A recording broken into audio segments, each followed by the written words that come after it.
verdadeiro absurdo, um discurso vergonhoso, que causa embrulho a qualquer um brasileiro. E se você não ficar indignado com isso aí, pode encomendar uma transfusão de sangue, porque nem sangue nas veias você tem mais. É de cair o toba da bunda. Não dá para aceitar uma coisa dessa. É a verdadeira síndrome de Estocolmo elevada ao nível máximo. Assistam e se liguem comigo. Alguns deputados do PT dizendo a respeito, por exemplo, da suspensão, né, dos vistos de estudante pelos Estados Unidos, de que isso seria uma medida, enfim, praticamente totalitária. Mas, na verdade, o que eles estão fazendo é só uma suspensão para poder analisar a rede social dos estudantes que querem aplicar, né, o visto nos Estados Unidos. Ou seja, um cara aqui na sua rede social, né, um comunistinha de meia tigela, fica falando mal dos Estados Unidos, do Trump, e daqui a pouco tá querendo estudar nos Estados Unidos, né? Não. Sua rede social vai ser avaliada. Talvez você não tenha visto para poder estudar nos Estados Unidos. Existe algo mais nojento, mais repugnante do que ver um congressista brasileiro defender o direito dos estadunidenses de censurar cidadãos brasileiros? Existe? Que viralatismo é esse? Que lambe-saco do caralho é esse dos Estados Unidos? É de envergonhar qualquer um. Agora, os Estados Unidos que querem regular até o que outros cidadãos falam sobre o governo norte-americano. Imagina se esse governo do Trump aceitaria que um congressista estadunidense fosse para outro país pedir censuras para o governo norte-americano. O Nicolas hoje representa o que há de mais podre na política brasileira, que é esse Congresso Nacional, que é o verdadeiro câncer da nossa sociedade. Manda um alô pro Nicolas aí nos comentários e me segue nas redes sociais. Fecha essa bagaça. O governo extremista daquele país lá do norte diz que agora vai sancionar, vai impedir de dar vistos para qualquer autoridade que tocar nas suas plataformas intocáveis. Minha gente, isso não é primeira emenda, não é segunda emenda, não é terceira emenda. Isso é uma verdadeira censura, é uma verdadeira intimidação a todos os países soberanos do mundo. Curta, comente, compartilhe, deixe o seu like.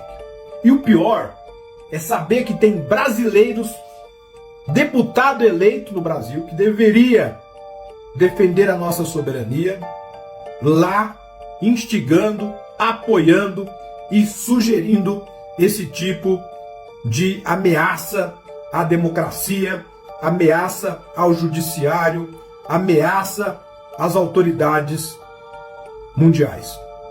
Curta, comente, compartilhe, deixe o seu like. Olha o efeito Lula aí, minha gente.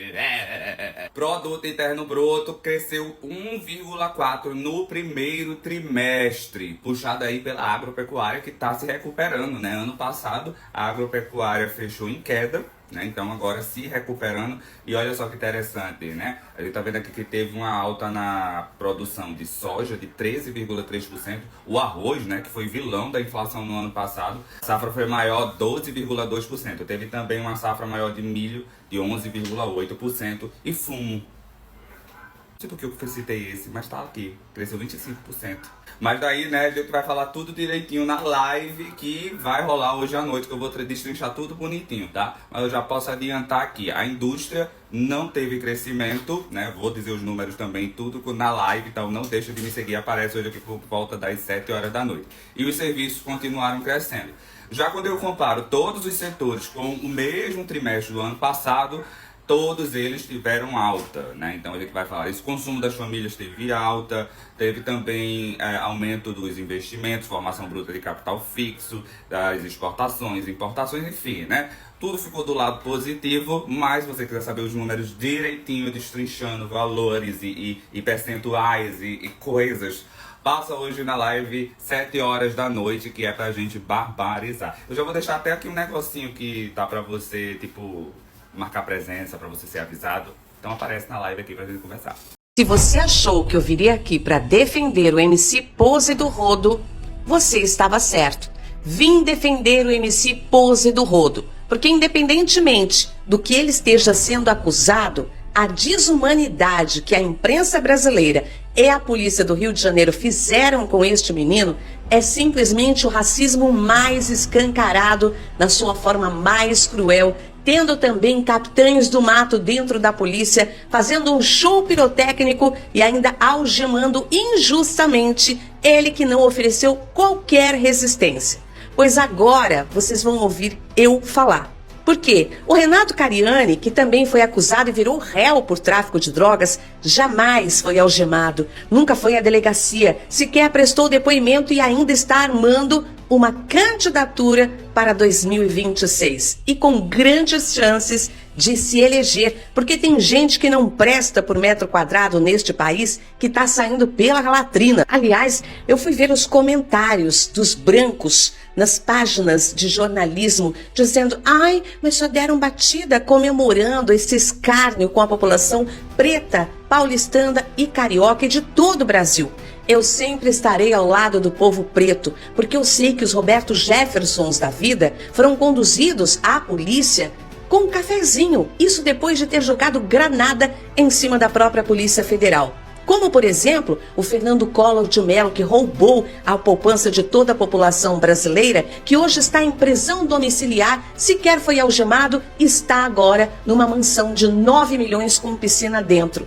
Ou você também esqueceu do Vinícius Griesbach, que é tratado pela imprensa até hoje como empresário. Ele, que era do tráfico de drogas, ele que era do crime organizado, o X9 que foi assassinado lá em Guarulhos, por ser branco, é tratado como uma pessoa de bem pela imprensa brasileira. O MC Pose canta as músicas que dizem que é apologia ao crime, mas que traduz a realidade nua e crua da população pobre periférica favelada de todo o Brasil, que são abandonados por todos, pelo Estado, pela Justiça e pela puta que pariu. Por exemplo, até hoje não questionou o tio da Tará Damares, aquela que só pensa naquilo.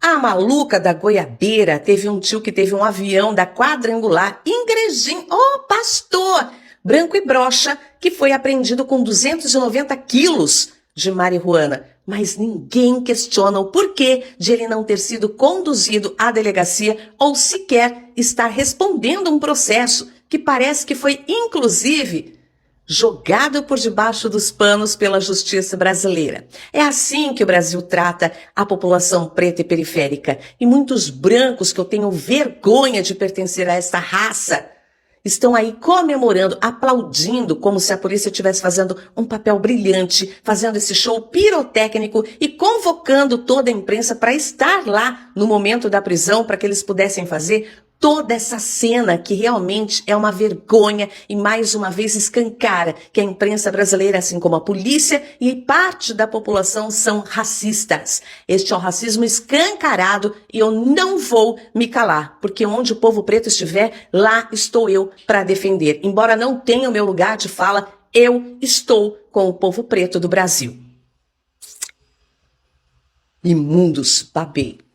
Primo de Nicolas Ferreira é preso por suspeita de tráfico de drogas. Marina Silva aciona na justiça senadores que a atacaram. O governo Trump posta na rede social em português ameaça ao ministro Alexandre de Moraes. Silas Malafaia desdenha da atuação de Eduardo Bolsonaro nos Estados Unidos. E jornalista queridinho dos bolsonaristas tem vídeo íntimo vazado na internet. Todas essas notícias agora em menos de 3 minutos. Não esquece de compartilhar. O primo da Nicole simplesmente foi preso em flagrante com a posse de 30 quilos de substâncias ilícitas. Era 30 quilos de maconha para vender e 4 gramas de cocaína, provavelmente para uso próprio. E detalhe, o primo do Nicolas, que chama-se Gleicon, ele é filho de Enéas Fernandes, tio do Nicolas, que foi candidato à prefeitura de Nova Serrana em 2024 com apoio declarado do Nicolas, do Bolsonaro e da Michele. E tem mais, minha gente, desde que o tio do Nicolas passou a concorrer à candidatura à prefeitura dessa cidade, o Nicolas começou a direcionar emendas para este município. E não foi pouca coisa não, foi muito dinheiro. E como hipocrisia está no DNA dos bolsonaristas, o primo do Nicolas já fez postagens criticando a legalização do uso de drogas. Aqui nessa postagem em 2024 ele critica o então ministro da Justiça, Flávio Dino, dizendo que a criminalidade aumentou e que a apreensão de drogas diminuiu. Aqui ele critica um professor que apoia a descriminalização da maconha. E aqui ele desdenha da linguagem neutra, dizendo que todos vão para a escola para fumar maconha. É isso aí, é sempre Deus, pátria e família. E a nossa querida ministra Marina Silva vai acionar na Justiça, para ser mais preciso, no STF, os 2 senadores que atacaram ela durante a sessão do Senado. A ação deve incluir denúncias notícias de machismo, misoginia e racismo. Um abaixo-assinado virtual que pede a cassação do senador Marcos Rogério, aquele que disse que ela deveria colocar-se no lugar dela, já tem mais de 110 mil assinaturas. Já o outro senador que disse que ela não merecia respeito e que tinha vontade de enforcá-la, disse que não vai pedir desculpas a ela, porque se ele pedir desculpas a ela, a esposa dele vai ficar chateada com ele e ele não consegue mais se eleger nem como sim. Isso daqui é uma postagem de um órgão dentro do Ministério das Relações Exteriores do governo Trump, postando indireta em português para o ministro Alexandre de Moraes. Ó, que fique bem claro, nenhum inimigo da liberdade de expressão dos americanos será perdoado. Ai, Jesus, Alexandre de Moraes está morrendo de medo, não vai nem dormir hoje. Em evento aqui em Fortaleza, mais uma vez o Bolsonaro cria provas contra ele, o Eduardo Bolsonaro, ao dizer que está contando com a ajuda de Deus e dos Estados Unidos para reverter a situação dele aqui no Brasil. O Silas Malafaia desdenhou da atuação do Eduardo Bolsonaro lá nos Estados Unidos, disse que o Eduardo Bolsonaro não é ninguém para mandar no governo Trump e que o Trump está tomando essas medidas é porque ele está sendo pressionado pelas Big Techs que temem a regulamentação da internet feita pelo STF. Minha gente, vocês viram o vídeo do jornalista queridinho da extrema-direita, Glenn Greenwald, que vazou na internet? Se você não viu, eu vou contar para você. Neste vídeo, ele está simplesmente com roupas de peças íntimas, roupas femininas, vestido, semi-vestido, com trajes de empregada doméstica. Ele passa por humilhações por um homem negro que bota ele para lamber o pé dele, para lamber o chão onde ele pisou, chamar ele de rei, de Deus, e ainda faz ele transferir 10 mil reais para este dominador. O jornalista não negou as imagens, disse apenas que vai processar quem vazou essas imagens, mas que isso faz parte dele. Que ele gosta de, nos seus momentos de intimidade, passar por situações desse tipo. Eu digo, é valha.